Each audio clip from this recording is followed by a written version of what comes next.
The Andes do not feel like a single mountain range. They feel like a world stretched into stone.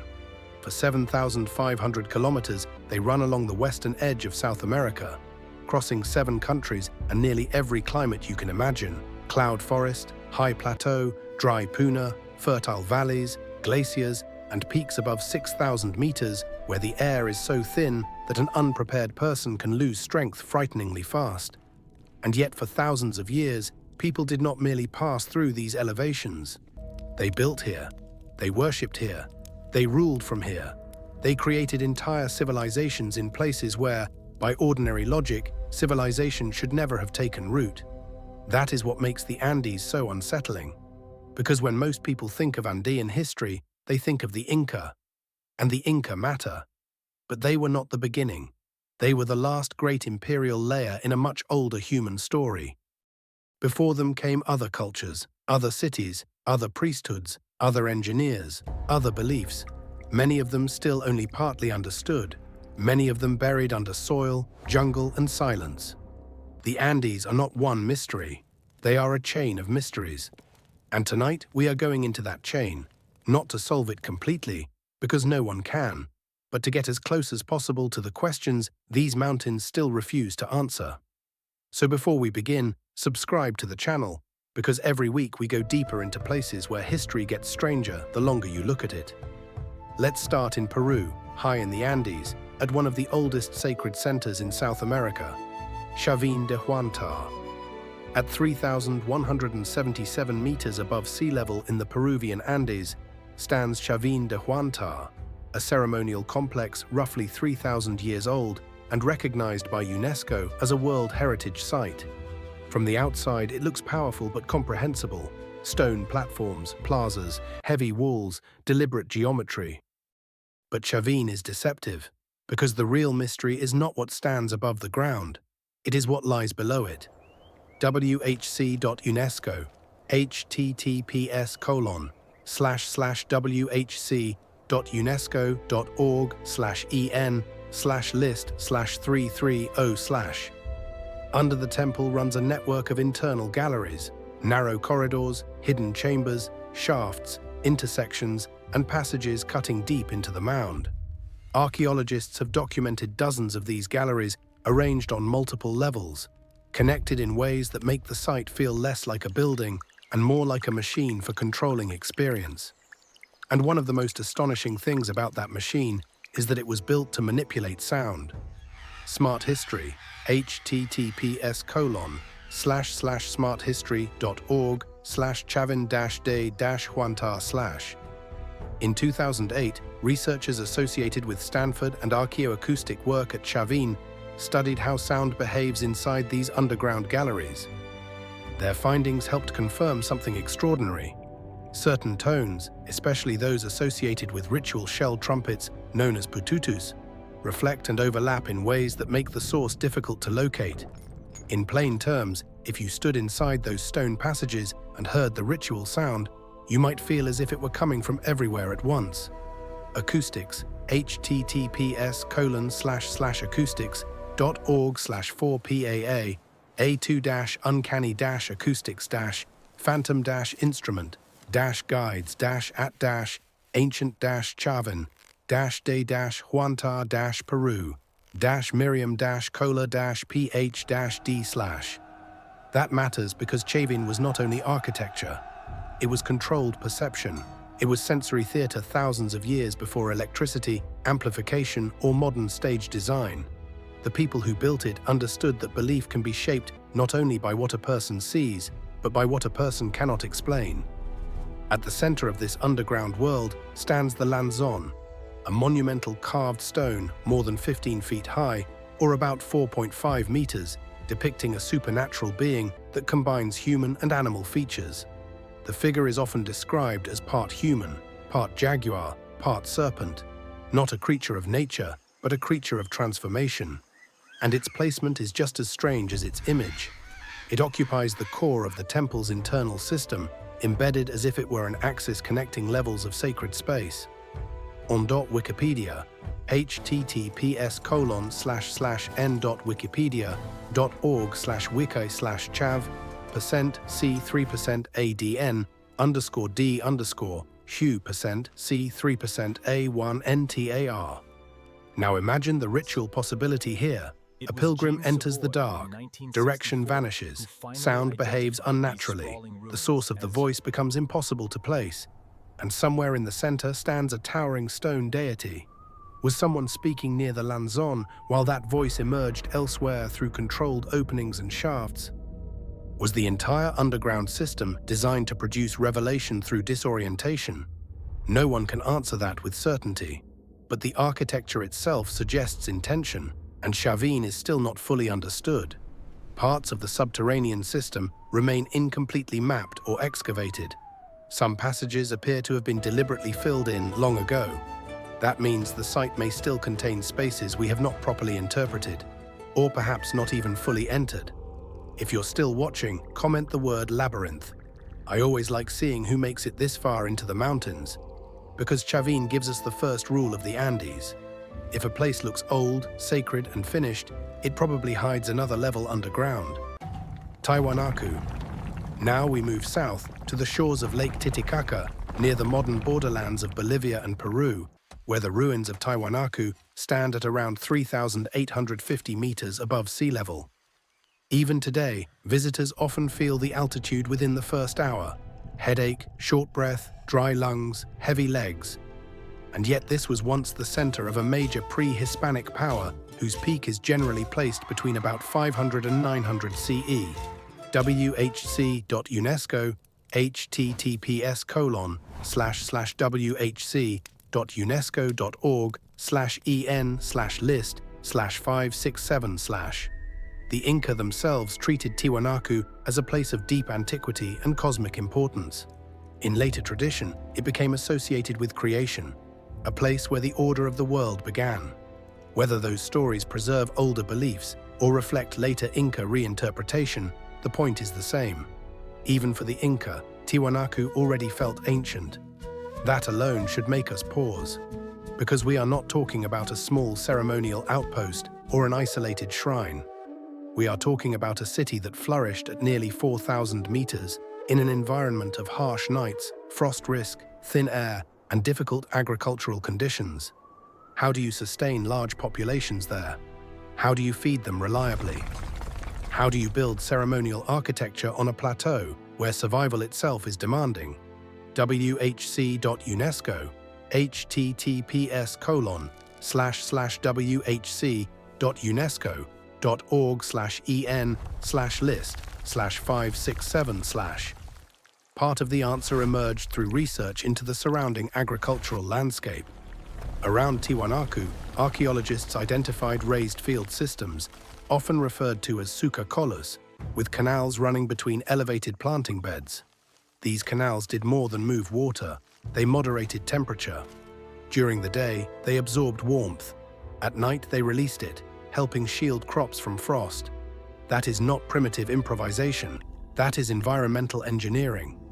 allthathistory.substack https://allthathistory.substack.com/p/y-Tiwanaku-rewrites-everything.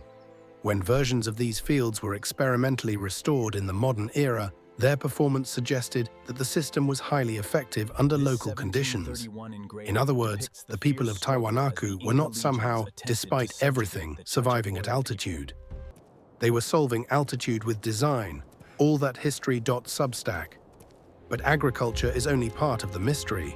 The symbol that continues to fascinate almost everyone who visits Tiwanaku is the Gateway of the Sun, a monolithic andesite gateway about 3 meters high, carved from a single block, with a central deity figure and rows of attendant forms. The central image is often called the staff god, but that label is a placeholder, not an explanation. We do not know exactly who or what this figure represented to the people who carved it. Ondo Wikipedia, https://n.wikipedia.org/wiki/gate_of_the_sun. And then comes the calendar problem. Some interpretations of the carvings have long proposed that the lower band encodes a system of time reckoning that does not match a straightforward solar or lunar year. That has led to decades of debate. Was it astronomical, agricultural, ceremonial? Was it tied to local cycles that mattered more than abstract celestial uniformity? Or are modern scholars forcing a calendar onto imagery that had another symbolic purpose altogether? No consensus has settled the matter. Nearby stands the Kalasasaya, a monumental enclosure aligned with solar events and widely interpreted as having observational significance. And once again, that alignment tells us something essential about the Andes. These societies were not only enduring the sky above them, they were measuring it, embedding it into architecture, and turning landscape into cosmology. WHC.UNESCO, https://whc.unesco.org/en/list/567/. Tiwanaku is often presented as a ruin, but it is better understood as a challenge to our assumptions about altitude, a challenge to our assumptions about engineering, a challenge to the idea that harsh geography limits complexity. In the Andes, harsh geography often produced it. Cusco and Coricancha. If Tiwanaku asks how a civilization could flourish at extreme elevation, Cusco asks a different question. How did the Inca build stonework so precise that even after conquest, collapse, and earthquake, it still humiliates later construction? In the center of Cusco stands one of the clearest visual metaphors in all of colonial history. Below, Inca masonry, tightly fitted, mortared by nothing, shaped with astonishing confidence. Above, a Spanish church, Santo Domingo, built directly on top of the older Inca foundation. Two worlds, one imposed on another. Then came earthquakes. In 1950, a major earthquake struck Cusco. Colonial structures were badly damaged. Parts of the church above suffered serious collapse. But the Inca stone base endured. User query. That pattern has repeated often enough to become one of the most cited demonstrations of Inca engineering.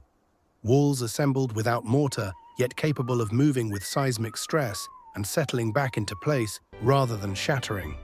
That sounds almost mythic when phrased simply, so it is worth pausing on what makes it plausible. The stones were not standard blocks, they were custom-fitted masses. Their faces were subtly curved. Their joints were not crude seams, but carefully shaped interfaces. Their slight inward lean and interlocking geometry gave the wall flexibility under motion. Instead of resisting an earthquake through rigid brittleness, the structure absorbed and redistributed force. Modern engineers can describe why the system works. The more painful question is how it was done so consistently. Because one of the enduring shocks of Inca masonry is not that individual stones fit well. It is that entire walls fit well, repeatedly, across large scales, under difficult terrain, without iron tools in the modern sense, without mortar, and without the measuring instruments we instinctively associate with this degree of precision. Several explanations have been proposed: abrasive shaping, repeated trial fitting, templates, surface marking, patient incremental grinding. Some combination of those methods is surely part of the answer, but no single explanation fully captures how the work was executed with such reliability. The engineering is visible, the workflow remains elusive, and nowhere is the emotional force of that loss greater than at Coricancha, the great temple of the sun. Spanish chroniclers described Coricancha as one of the richest sacred spaces in the Inca world. Walls once sheathed in gold, ritual surfaces gleaming with light, sacred objects crafted in precious metals, and a symbolic garden where plants, animals, and ceremonial forms were reproduced in gold and silver. Those treasures were stripped, melted, and turned into bullion after the conquest. The brilliance vanished in months, but the stone remained. That is the irony of conquest in the Andes. The empire's wealth was removed, but its structural intelligence was harder to erase. Gold disappears into furnaces. Masonry outlives ideology. So when people stand in Cusco and admire the lower courses of those walls, they are not merely looking at a survivor of empire. They are looking at a technology still not fully reproduced in spirit, because even with all our tools, we rarely build for 5 centuries of earthquakes. The Cloud Forest City. In 2000, Peruvian explorer Boris Lojkin reported a discovery on the eastern slopes of the Andes. in a zone where mountain forest thickens into cloud and visibility collapses under moss, humidity, and tangled vegetation. User query: this was not the dry, open grandeur most people imagine when they hear the word Andes. This was the opposite: wet, concealed, overgrown terrain where stone can disappear under roots so completely that an entire wall looks like a natural rise in the ground. And that is exactly what makes such places so dangerous for history. Because in cloud forest, ruins do not always announce themselves. They wait until you are almost touching them. The site described in your source text as Marco is presented as a hidden stone complex of terraces, walls, stairways, and platforms receding into jungle beyond the limits of partial clearing. Whether one treats the more dramatic associations around it with caution or fascination, the deeper point remains very Andean. There are still places in these mountains where archaeology is limited less by theory than by access. The eastern flank of the Andes has always been ideal territory for disappearance. It is where roads break down, where imperial retreat becomes possible, where documentary history thins out and oral tradition thickens, which is exactly why legends of lost settlements, hidden refuges, sacred caches, and escaped elites persist so strongly there. And that brings us to Paititi. For centuries, Paititi has existed in the border zone between legend and possibility, imagined as a hidden city or refuge where Inca nobles, treasures, ritual objects, and perhaps records were carried beyond Spanish reach. Expedition after expedition has gone looking. None has produced the decisive discovery that would settle the question. But the reason the legend does not die is not just romance. It is geography. The terrain makes such a survival story conceivable. That is why even incomplete, difficult, and heavily overgrown sites generate such excitement. If their masonry, layout, and location suggest a late Inca or transitional period context, then every terrace and platform starts to feel like a sentence from a text whose final pages are missing. And in the Andes, missing pages are everywhere. Lake Titicaca underwater. Lake Titicaca is often introduced with a superlative, and for once the cliché is justified. It is the world's highest navigable lake, sitting at about 3,812 meters above sea level. User query: vast, cold, intensely blue, and sacred across multiple cultural traditions, it has long been seen as a center of origins. In Andean tradition, it is not just a body of water, it is a beginning. That symbolic importance shaped ritual behavior for centuries. But what made Titicaca even more mysterious was the realization that its sacred landscape may not end at the shoreline. In 2000, an international underwater team investigated the lakebed near the Island of the Sun and reported substantial submerged remains, including what appeared to be built stone features, terraces, walls, and a long submerged alignment interpreted as a road-like structure extending across the bottom. User query: the reported dimensions were striking, and the suggested date range connected the underwater complex to the Tiwanaku horizon, rather than to the later Inca alone. User query: if that interpretation is correct, then part of the ceremonial world around Titicaca now lies underwater because the local environment changed after it was built. That possibility is extraordinary because it reframes the lake not as a fixed sacred setting, but as a changing historical actor. Shorelines move, water levels shift, fields disappear. Structures sink into a new ritual silence. A place once walked becomes a place only divers can reach. And then there are the offerings. The Inca and earlier peoples treated Titicaca as a sacred destination, and ritual deposition into the water is well established in the broader archaeology of the lake. That means the bottom is not merely a drowned landscape. It may also be an archive of devotion, objects given deliberately to the depths, separated forever from ordinary use. How much still lies there, near submerged architecture and ancient shorelines, is still unknown. And that should remind us that in the Andes, not every lost city is in the jungle. Some are underwater, in plain sight, hidden by a surface everyone assumes they already understand. Queshuachaca, above the Apurimac River in southern Peru, hangs a bridge made not of steel, not of concrete, not even of timber in the modern engineering sense, but of braided grass. Queshuachaca is a rope suspension bridge renewed annually by local communities using traditional knowledge, and UNESCO recognizes the knowledge, skills, and rituals of its renewal as intangible cultural heritage.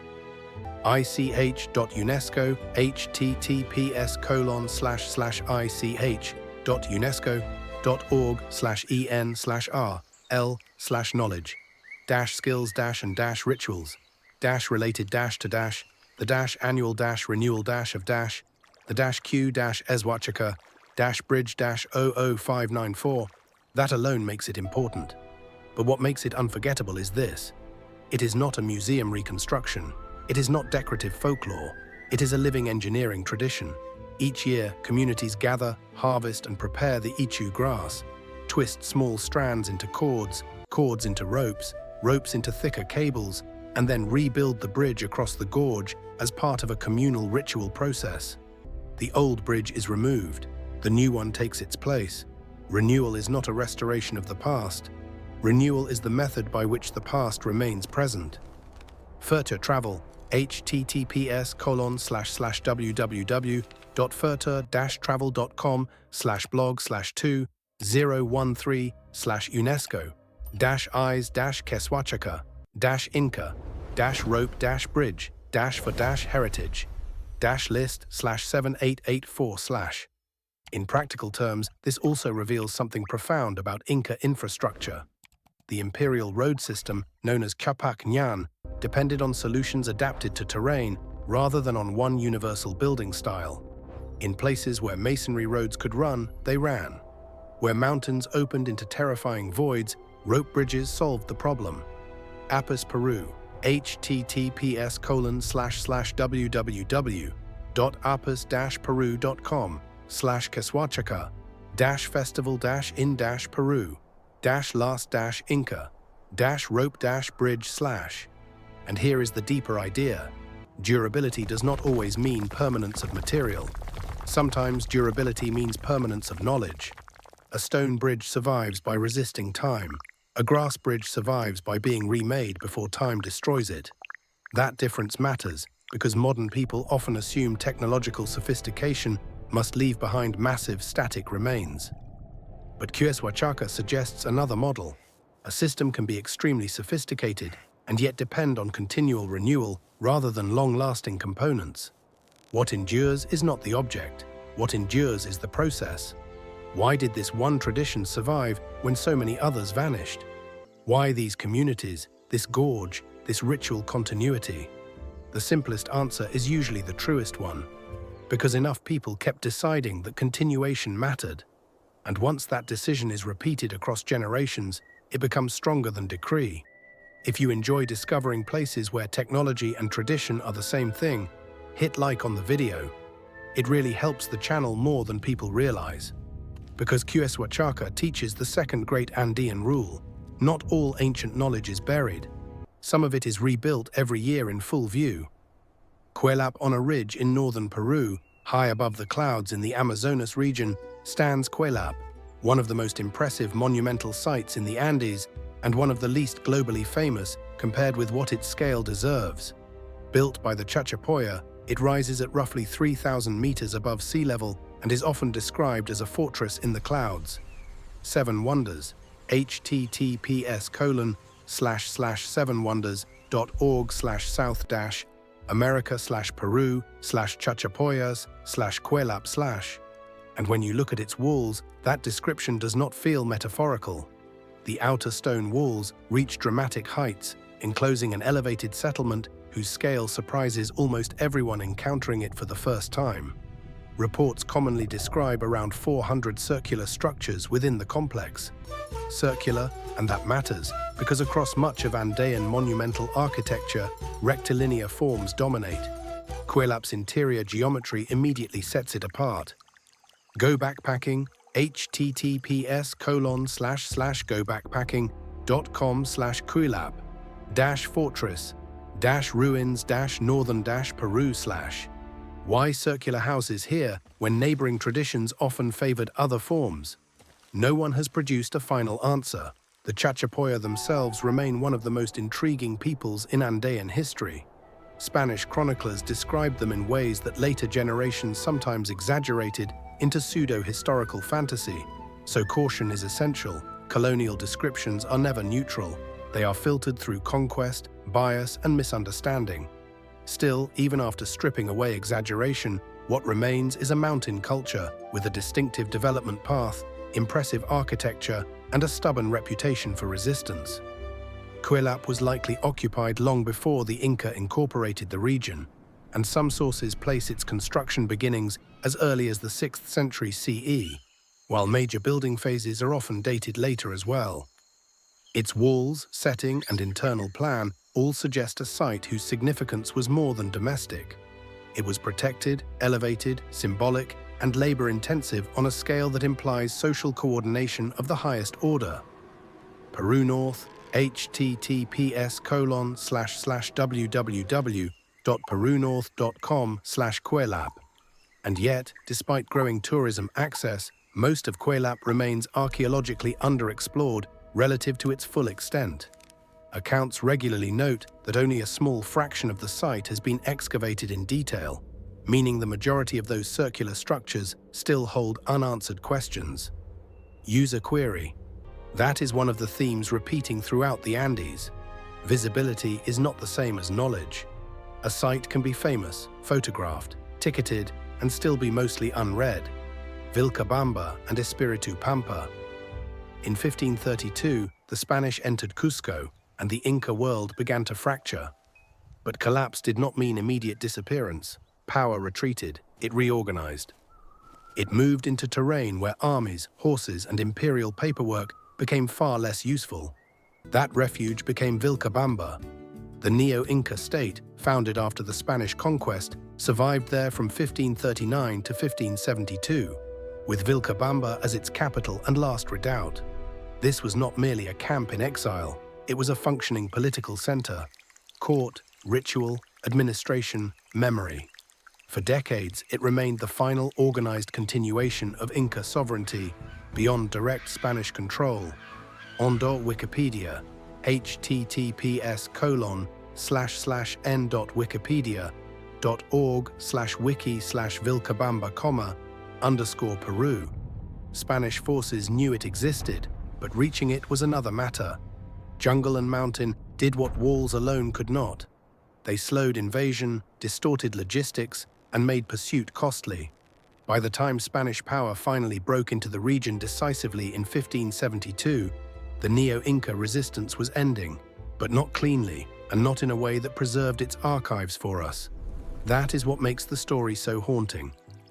According to later accounts and the tradition reflected in your source text, the final retreat involved removal, sacred objects, wealth, and possibly Quipu records taken away before the Spaniards arrived in force. If so, then the last intellectual and ceremonial deposits of the Inca state may have vanished not because they were destroyed in battle, but because they were deliberately carried beyond the historical spotlight. The identification of Espiritu Pampa with Vilcabamba gained broad acceptance after Jean Savoy's 1964 work there. The ruins, hidden under dense vegetation, matched the reality of a remote final capital far better than earlier, more romantic guesses. But identifying the place is not the same as recovering its contents. Tierras Vivas, https://www.tierrasvivas.com/n/Hiram-Bingham-Machu-Picchu. That is the real loss, because Quipu were not decorative oddities. They were information systems, knots, chords, color, hierarchy, pattern. They could encode administrative, quantitative, and perhaps historical data. The full extent of what they recorded is still debated, but few scholars would deny their state importance. So imagine what it would mean if some of the last Quipu archives of the Neo-Inca state were evacuated and never found. It would mean that somewhere in the mountains or adjacent forest corridors, history may have been hidden on purpose.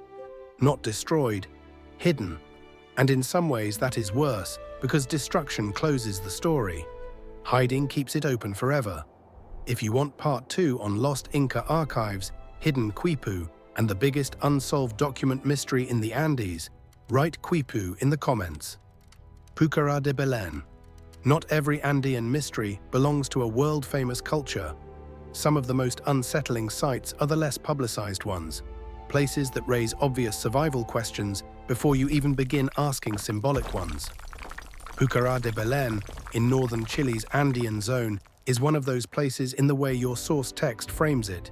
A compact, defensible settlement of stone structures on a high, exposed plateau, difficult to reach and hard to explain as a casual occupation. The details are what make it compelling. Roughly 130 stone constructions, connected outer walls forming a defensive perimeter, internal passages allowing concealed movement, few entrances, narrow access, a layout that feels planned rather than organic. This is not random accumulation, this is strategy in stone. And then you look around. Dry land, wind, thin highland conditions, minimal obvious agriculture, no easy visible water source, a location that seems to impose effort on every basic act of life. So why live there permanently? Why raise generations in a place that appears, from the outside, less hospitable than nearby valleys? One answer may be defense. Another may be control of movement, surveillance, route access, or social identity tied to place. But the architecture suggests that whoever built it anticipated threat, and anticipated it from the beginning. Hidden circulation and integrated perimeter design do not usually emerge by accident. And that introduces one more Andean pattern. Some settlements seem less built for comfort than for resilience. When outsiders look at high-elevation ruins, they often ask the wrong question first. Why would anyone choose this? But for the people who lived there, the more relevant question may have been, what does this place allow us to survive? If the answer was protection, vantage, continuity, or control, then hardship was part of the price, not evidence of irrationality. Pucará de Belén, as presented in your source material, remains difficult, undervisited, and insufficiently studied. That combination is exactly what keeps such places alive as mysteries. No polished interpretive center smooths over the unknown. The wind still has the last word. Why the Andes keep secrets? By now the pattern should be visible. In the Andes, mystery does not come from one vanished empire. It comes from layers. A ceremonial labyrinth where sound may have been weaponized into revelation. A high-altitude city that solved frost with landscape engineering. Masonry so exact that earthquakes expose the weakness of later builders. Hidden cloud forest ruins tied to centuries of unfinished searching. A sacred lake concealing architecture below its surface. A grass bridge that survives by disappearing and returning. A fortress in the clouds with hundreds of unexplored circular structures. A final imperial refuge that may have carried its memory into the jungle. A plateau settlement built like a sealed organism. That is not one civilization. That is a corridor of intelligence extending across millennia. And perhaps the most important thing about the Andes is this. They make modern arrogance look shallow. We still tend to imagine history as a ladder, primitive to advanced, local to global, simple to sophisticated. But the Andes resist that ladder at every step. Their societies were solving ecology, altitude, ritual psychology, transportation, and seismic architecture in ways that do not fit easy stereotypes. They were not developing toward complexity. They already had it, in forms adapted to conditions many modern people could not endure for a day without support. Even now, we know far less than we pretend. Every year, new finds appear from under vegetation, from beneath settlement layers, from remote surveys, from old assumptions finally challenged by better fieldwork. That should make us humble, because in the Andes, one newly exposed wall can force historians to rewrite a chapter they thought was already closed. And what remains hidden may be even more important than what we have found. There may still be galleries unopened, fields untraced, quipu caches unfound, ritual landscapes submerged, fortified sites unexcavated, entire settlement networks absorbed back into cloud forest. The mountains are not done speaking, we are just still very bad at listening. So if this episode changed the way you think about the Andes, subscribe now, turn on notifications, and share this video with someone who still believes the Inca were the whole story. They were not. They were the final famous chapter in a book whose earlier pages are still missing. whc.unesco, https://whc.unesco.org/en/list /330/. And that is what makes the Andes one of the greatest historical frontiers on Earth. Not because they are empty, but because they are still full of answers we have not reached yet. Thanks for watching.